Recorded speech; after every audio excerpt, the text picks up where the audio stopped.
Bismillahirrahmanirrahim. Assalamualaikum warahmatullahi wabarakatuh. Jadi kita akan mengadakan pembahasan guru penggerak tentang budaya positif dengan susunan acara. Yang pertama adalah menyanyikan lagu Indonesia Raya. Kepada Bapak Ibu guru dimohon berdiri sejenak.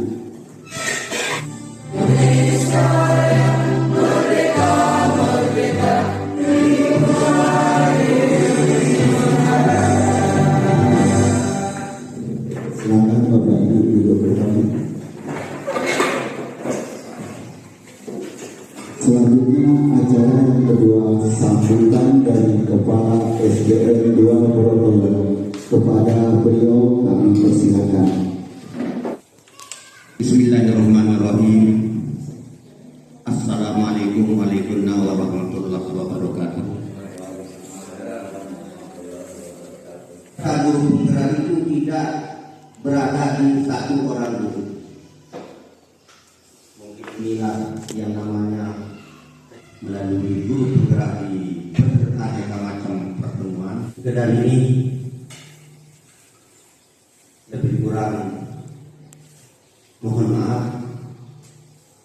Ucapan Assalamualaikum warahmatullahi wabarakatuh. Terima kasih atas sambutan yang luar biasa dari Bapak Kepala Sekolah SDN 2 Purwokerto. Acara yang ketiga adalah penyampaian pembahasan penerapan budaya positif itu yang kali ini akan disajikan oleh Pak Maskal SPB. Kepadanya kami persilakan.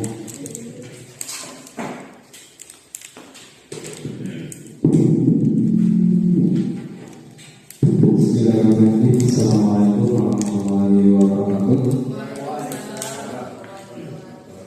Yang sama-sama kita hormati Bapak Kepala Sekolah SDN 2 Purwokerto, yang saya hormati Bapak Ibu guru yang sudah berkesempatan hadir di acara pembahasan guru penggerak, yaitu tentang penerapan budaya positif. Alhamdulillah, Muhammad SAW bersyukur kita berikan Allah SWT yang telah memberikan kita nikmat sehat dan bisa berkumpul di acara kita ini. Salawat serta salam bila lupa pula kita berikan junjungan alam Nabi Muhammad SAW dengan ucapan Allahumma shalli ala sayyidina Muhammad wa ala ali sayyidina Muhammad. Mudah-mudahan kelak kita sama-sama mendapat syafaat. Baiklah Bapak Ibu guru yang saya hormati, langsung saja kita mulai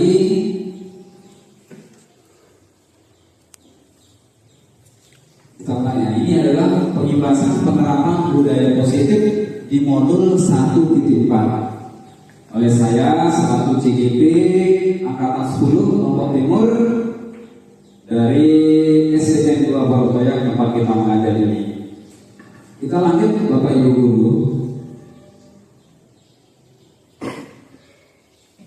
Nah, di dalam konsep budaya positif ini ada beberapa hal yang akan kita bahas di sini, yaitu tentang disiplin positif dan nilai-nilai kebajikan universal. Yang kedua adalah teori motivasi, hubungan dan penghargaan. Yang ketiga itu adalah keyakinan kelas. Yang keempat, kebutuhan dasar manusia dan dunia berkualitas. Yang kelima yaitu 5 posisi kontrol, dan yang keenam itu adalah segitiga restitusi.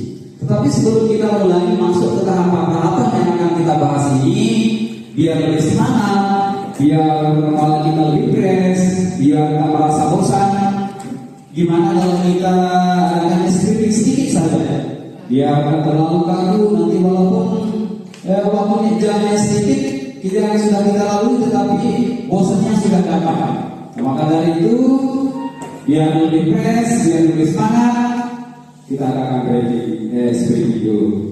Tapi caranya mungkin Bapak Ibu sudah kenal sprintingnya. Apabila saya mengucapkan halo, berarti Bapak Ibu mengucapkan hai.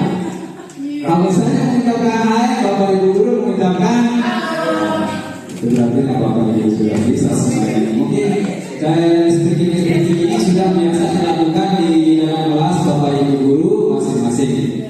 Karena pada sprinting, murid yang tadinya loyo lemas kalau kita adakan di setiap jeda itu ada sprintingnya.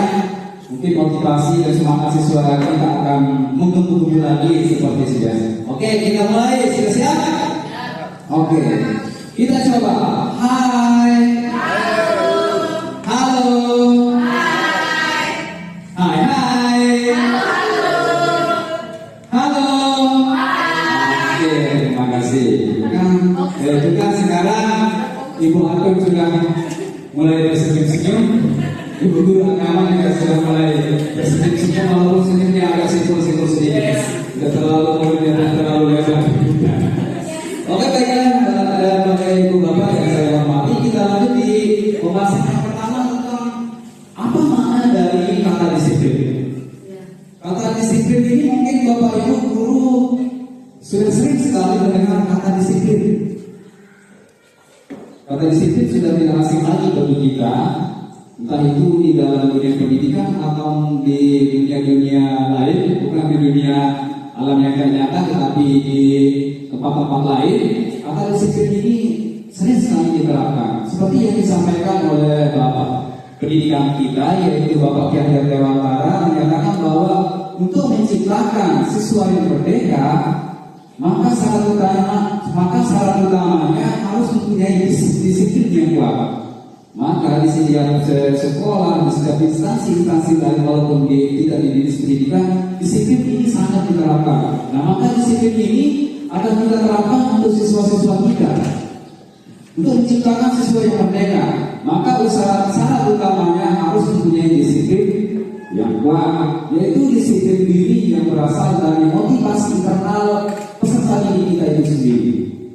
Internal maksudnya disiplin yang sudah tertanam di dalam diri siswa-siswi kita yang begitu banyak di sini yang mempunyai karakter keunikan tersendiri. Maka disiplin katanya itu yang sudah ditanamkan, yang sudah dimiliki oleh peserta didik, bukan peserta didik, tetapi kita juga sebagai pendidik juga memiliki rasa disiplin internal yang ada di dalam diri kita. Nah, jika tidak mempunyai motivasi internal, maka diperlukan motivasi eksternal. Eksternal itu hubungan dari teman-teman sejawat, masukan-masukan atau aturan-aturan yang ada di sekolah, tempat peserta didik kita di sekolah. Nah, itu adalah makna kata disiplin, seperti yang disampaikan oleh Bapak pendidikan kita, yaitu Bapak Ki Ageng Dewantara. Yang selanjutnya Bapak Ibu guru yang saya hormati, nah disiplin positif. Disiplin positif seperti penerapan di modul 1.4 ini tentang disiplin positif. Nah, dalam budaya kita, maka disiplin dimaknai, kadang-kadang disiplin itu dimaknai sesuatu yang dilakukan seseorang kepada orang lain untuk mendapatkan kepatuhan. Itu adalah biasa disampaikan oleh apa makna dari kata disiplin tersebut, yaitu dengan ketidaknyamanan. Di sini pendapat dan Gerson menyatakan bahwa kata disiplin berasal dari bahasa Latin, yaitu disiplin yang artinya belajar. Kata disiplin yaitu murid. Untuk menjadi murid kita harus paham betul alasan mengapa mereka mengakui suatu ajaran tertentu, sehingga motivasi yang tergabung adalah motivasi intrinsik atau eksplisit, seperti yang tadi itu kata disiplin yang sudah ada di dalam diri peserta didik tersebut, bukan dari eksplisit. Kalau disiplin positif yang sudah ada di dalam diri anak kita, maka eksplinsiknya dia tidak butuh pemahaman tentang disiplin melalui ekstrinsi seperti yang saya bilang tadi, yaitu aturan-aturan yang ada di sekolah tersebut atau masukan-masukan dari teman-teman sebayanya. Kalau sudah tertanam intrinsiknya, maka kita tidak butuh lagi membuat aturan-aturan yang ada di sekolah tempat kita mengajari. Kita lanjut Bapak Ibu Guru yang saya hormati, yaitu tujuan disiplin. Apa tujuan disiplin positif? Tujuan dari disiplin positif adalah untuk menanamkan motivasi kepada semua siswa kita agar mereka menjadi orang yang mereka ingini atau orang yang mereka inginkan dan menghargai dirinya dengan nilai-nilai yang mereka percaya. Nah, motivasi ini berasal dari diri siswa, yaitu seperti yang saya bilang tadi, yaitu dari diri siswa, yaitu internalnya siswa, bukan eksternalnya, sehingga akan berdampak jangka panjang dan tidak akan terpengaruh dengan adanya hukuman atau hadiah. Nah, biasa kita lihat di sekolah-sekolah atau kita juga tidak menanti tentang hukuman atau penghargaan yang selalu kita terapkan di sekolah kita, khususnya di sekolah-sekolah lain juga seperti itu, selalu menerapkan hukuman dan hadiah. Nah, nanti kita bahas apa tentang hukuman dan hadiah. Nanti kita bahas di sesi berikutnya. Baik Ibu Bapak yang saya hormati, kita lanjut. Nah, ini adalah motivasi perilaku manusia. Ada tiga motivasi perilaku manusia menurut Dian Gosung, yaitu satu, untuk menghindari ketidaknyamanan atau hukuman. Seseorang berperilaku untuk menghindari permasalahan yang mungkin muncul dan berpengaruh kepada mereka secara psikologis atau tidak terpenuhinya kebutuhan mereka bila mereka tidak melakukan tindakan itu. Nah, ini adalah untuk menghindari ketidaknyamanan, maka hukumanlah yang dipakai. Siapa yang takut hukuman, maka dia akan melakukannya. Itu tempat sisi negatifnya. Berarti anak peserta didik dia tidak sungguh-sungguh apabila melakukan pekerjaan, terus belajar di dalam kelas, dia tidak ikhlas karena ada dorongan, ada rasa takut di dalam hatinya karena aturan-aturan yang diterapkan di sekolah itu, terutama aturan yang sifatnya menghukum. Yang kedua di sini untuk mendapatkan imbalan atau penghargaan. Yang kedua untuk mendapatkan imbalan atau penghargaan dari orang lain. Nah, seseorang berperilaku untuk mendapatkan pujian, hadiah, atau imbalan dari orang lain yang menurut mereka penting dan mereka letakkan dalam dunia berkelas mereka. Kalau dia tidak dijanjikan hadiah, dia tidak akan melakukannya. Walaupun dia melakukannya, tetapi ada harapannya dia mau imbalan. Apabila dia tidak mendapat imbalan, dia tidak mau melakukannya. Ini adalah sisi negatifnya, karena mengharapkan imbalan, dia sampai bersaing, sampai saling mengintimidasi satu sama lain karena ingin mendapat hadiah. Itu adalah efek dari pemberian hadiah. Yang ketiga di sini untuk menjadi orang yang mereka inginkan dan menghargai diri sendiri dengan nilai-nilai yang mereka percaya. Orang melakukan sesuatu karena nilai-nilai yang mereka yakini dan hargai. Motivasi ini akan membuat orang mempunyai disiplin positif karena motivasinya bersifat internal. Ini yang bagus, karena sifat internalnya dia tidak mengharapkan apa-apa, disiplinnya terus dilakukan. Ini yang ketiga. Kita lanjut, Bapak Ibu Guru. Ini adalah identitas gagal. Ini adalah perbandingan identitas gagal apabila memberikan hukuman, sanksi atau hukuman konsekuensi atau restitusi. Sama-sama kita perhatikan di wilayah. Hukuman itu sesuatu yang menjadikan harus terjadi, sesuatu yang menyakitkan harus terjadi. Tidak memang untuk murid, anak untuk jangka waktu panjang. Terus yang selanjutnya adalah korban mendapatkan keadilan. murid anak akan tersakiti, perilaku pasif agresif meningkat, sistem tidak akan berjalan bila murid tidak takut. Berlaku hanya pada sebuah institusi, tidak berlanjut pada kehidupan nyata. Ini adalah efek dari hukuman apabila kita memberikan hukuman kepada peserta didik kita.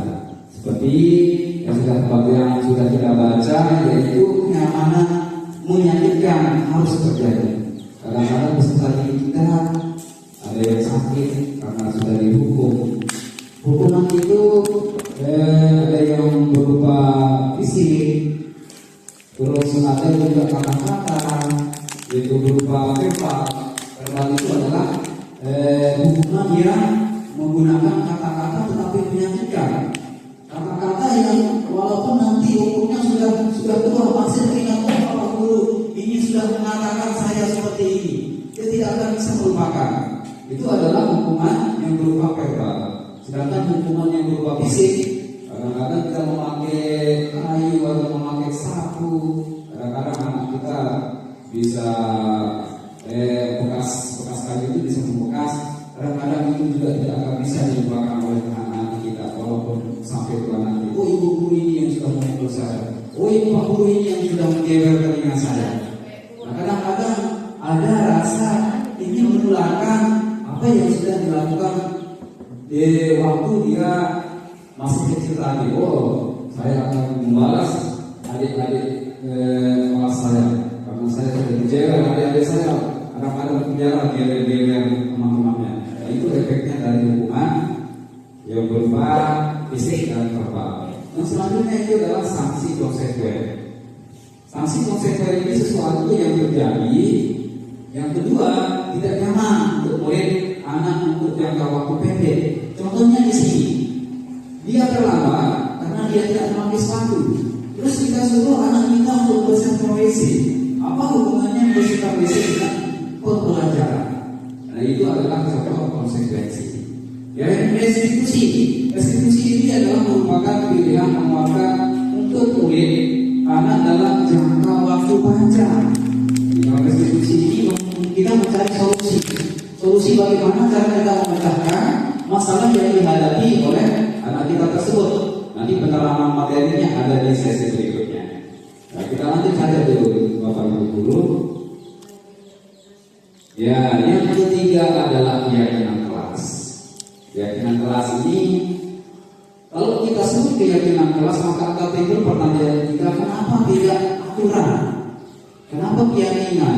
Kenapa tidak aturan? Aturan saja Pak Guru, kenapa harus keyakinan? Nah, bedanya di sini, keyakinan kelas itu adalah keyakinan yang dibuat di dalam kelas. Keyakinan itu dibuat oleh peserta didik kita sendiri, bukan kita sebagai guru yang menentukan, oh kamu harus seperti ini, kamu harus seperti ini. Tetapi keyakinan kelas ini dibuat oleh peserta didik kita itu sendiri. Beda dengan peraturan. Kalau peraturan itu ya ruang lingkup sekolah yang membuat aturan. Harus tepat waktu masuk jam 7.30 itu peraturan. Itu bedanya peraturan dengan keyakinan kelas. Kalau keyakinan kelas, keyakinan yang dibuat sendiri oleh peserta didik kita di lingkup kelasnya saja. Itu adalah keyakinan kelas. Selanjutnya Bapak Ibu Guru, di sini ada pertanyaan pemantik. Ada pertanyaan pemantik. Bisa minta tolong untuk Ibu Ria untuk membacakan pertanyaan pemantik. Bisa Ibu Guru? Oh. Menurut Anda kira-kira apa alasan Doni dari atas kita baca ini? Ibu Ambar, ibu wali kelas 2A di SD Pelita Hati sedang bingung menghadapi ulah salah satu murid di kelasnya, Doni. Beberapa anak di kelas 2A telah datang padanya dan mengeluhkan Doni yang seringkali meminta bekal makan siang mereka dengan paksa. Jika Anda menghadapi situasi seperti Ibu Ambar, apa yang Anda lakukan? Menurut Anda, kira-kira apa alasan Doni melakukan hal itu? Terima kasih Ibu Guru ya. Nah, Bu Guru tadi sudah membacakan sebuah cerita. Nah, di sini pertanyaan menurut Anda, menurut Bapak Ibu guru, kira-kira apa alasan Doni melakukan hal itu? Kira-kira apa Bapak Ibu guru? Siapa yang bisa jawab? Silakan Ibu guru. Terima kasih Ibu guru. Tepuk tangan buat Ibu guru. Kenapa Doni mengambil bekal salah satu murid di kelas 2A itu banyak dampak, banyak alasannya. Pertama, karena seringnya orang tuanya sibuk ini. Kedua, orang tuanya sibuk. Ada yang pagi-pagi udah di pasar kah, atau di ladang kah, atau jadi guru, atau jadi apa ya. Yang kedua, karena ya mungkin kurang ekonomi mungkin ya. Pak, itu sih Pak. Ya, terima kasih. Mungkin ada pendapat dari teman-teman yang lain tentang menurut Anda kira-kira apa alasan Doni melakukan hal itu? Oke, kalau terima kasih. Saya ucapkan kembali untuk Ibu Ria. Kita lanjutkan Bapak Ibu dulu. Nah, apa kira-kira? Nah, lalu bagaimana peran kita sebagai guru? Bagaimana cara kita mengatasi hal seperti tadi? Doni suka mengambil makanan temannya, suka mengambil temannya. Nah, itu tandanya si Doni ini masih, kita selanjutnya ya. Oke, ini adalah kebutuhan dasar. Masih kurang, kebutuhan dasarnya belum terpenuhi. Itu sebabnya, nah kadang-kadang seperti yang saya bilang tadi dari awal, anak-anak kita memiliki karakter yang berbeda-beda, terus memiliki keunikan yang berbeda-beda. Karena anak-anak kita banyak di dalam kelas juga, di dalam kelas kita juga, walaupun kadang-kadang di setiap kelas itu ada 26, ada 30, banyak sekali keunikan yang kita temukan di dalam kelas tersebut. Apalagi di SD 2 Boroboyo ini sudah 100 sekian macam-macam karakteristik anak-anak kita.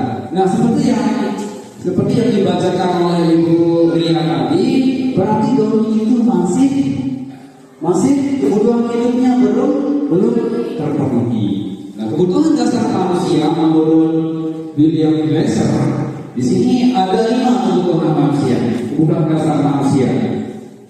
Yang pertama yaitu tentang kesenangan. Yang kedua cinta dan kasih sayang. Terus selanjutnya penguasaan, kebebasan. Ini di sekolah kita harus kita penuhi. Dan bagaimana ciri-ciri anak yang kurang terpenuhi kebutuhan dasarnya?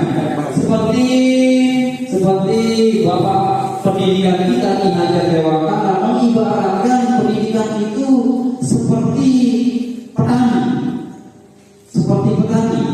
Kalau kita bercerita dari Doni tadi, berarti Doni itu masih kebutuhan hidup yang mana yang belum terpenuhi?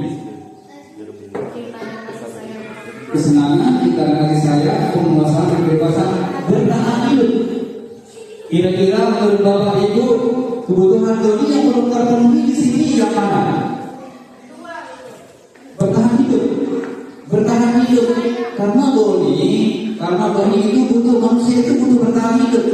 Nah, contohnya manusia itu untuk bertahan hidup adalah membutuhkan sandang pangan. Berarti Doni tadi itu kurang kebutuhan hidupnya di bagian yang kita ambil yang pertama, bertahan hidup. Seperti yang saya bilang tadi, Bapak pendidikan kita ibaratkan pendidikan ini adalah seperti lahan pertanian. Guru diibaratkan seorang petani, dan pendidikan ini ibaratkan lahan. Bagaimana kita menggarap lahan tersebut supaya kita memperoleh hasil yang maksimal dan memuaskan. Nah, coba kita pendapat dari Pak Sarjan, bagaimana Pak Sarjan mengolah tanah apabila Pak Sarjan menanam padi atau tembakau sehingga Pak Sarjan memperoleh hasil yang memuaskan. Coba kami mohon bersedia Pak Sarjan menjelaskan bagaimana Pak Sarjan membuat lahan pertanian, menggarap lahannya supaya Pak Sarjan memperoleh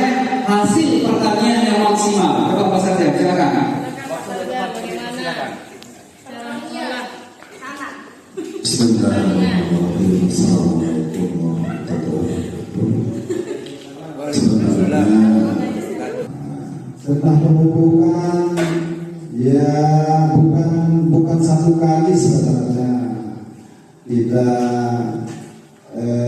adakan pemupukan di tanaman itu. Laksanakan penanaman supaya berhasil dengan maksimal. Sekian, assalamualaikum warahmatullahi wabarakatuh.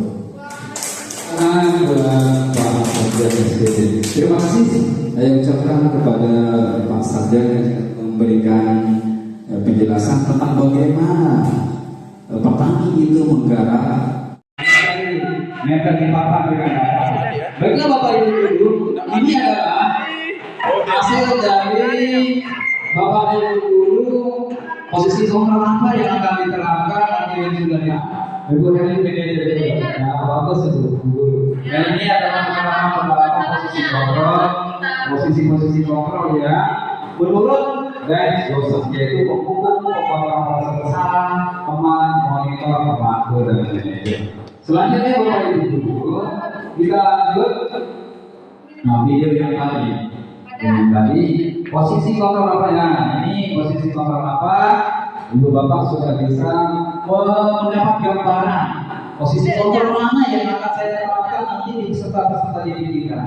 Rumah Pak Ibu sudah verifikasi dengan video yang tadi. Bapak Ibu guru sudah mau mencoba menerapkan yang manajer. Ternyata teman-teman guru di sini banyak yang memilih manajer. Mudah-mudahan manajer itu karena menurut saya, menurut pakar-pakar juga manajer inilah yang paling akurat dan paling pas kita terapkan di peserta didik kita. Karena dia sudah seperti dia lagi setiap hari kamu itu terlambat.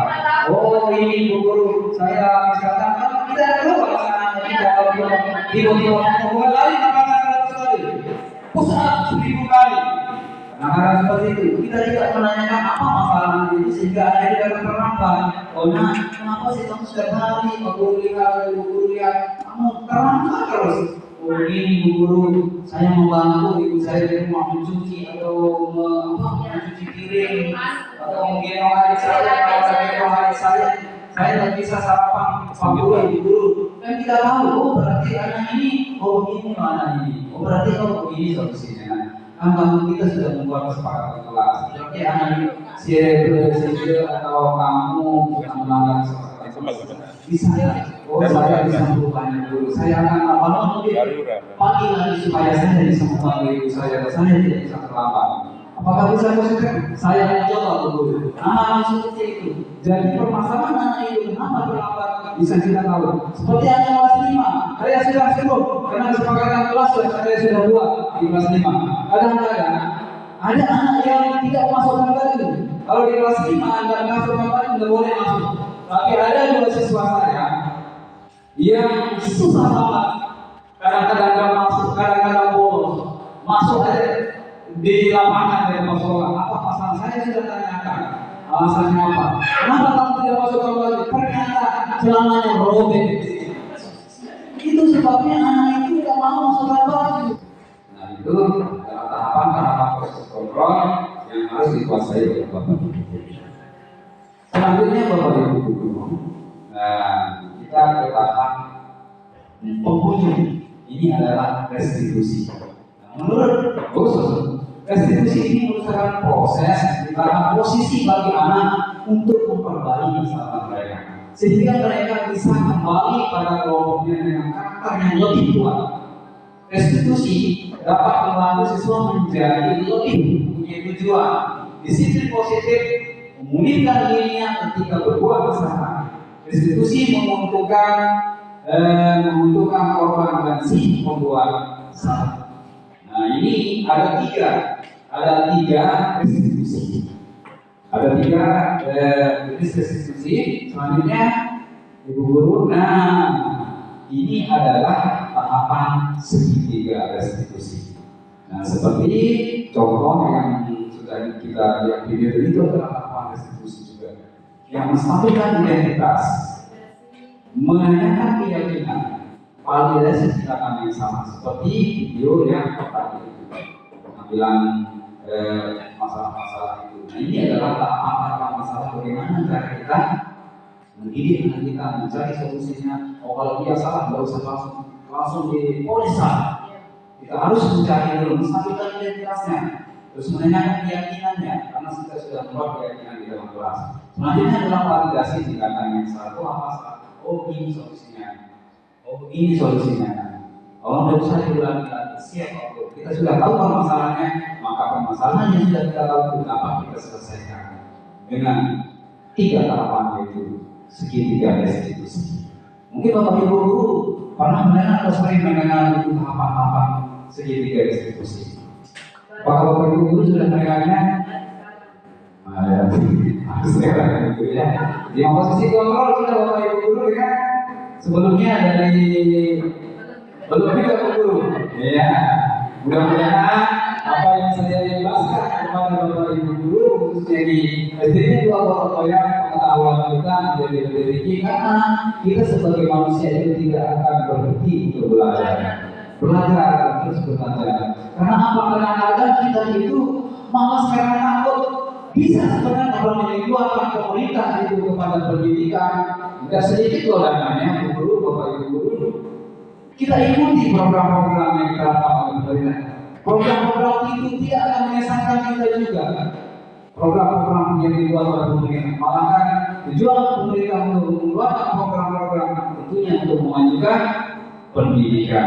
Nah, maka meminta Bapak Ibu guru mengikuti program-program yang dikeluarkan oleh pemerintah. Nah, menstabilkan identitas. Nah, ini yang menstabilkan identitas yang persatu, yaitu berbuat kesalahan itu hal yang wajar. Ini yang menstabilkan identitas. Tidak ada manusia yang sempurna. Nah, inilah kata-kata yang kita sampaikan peserta didik kita.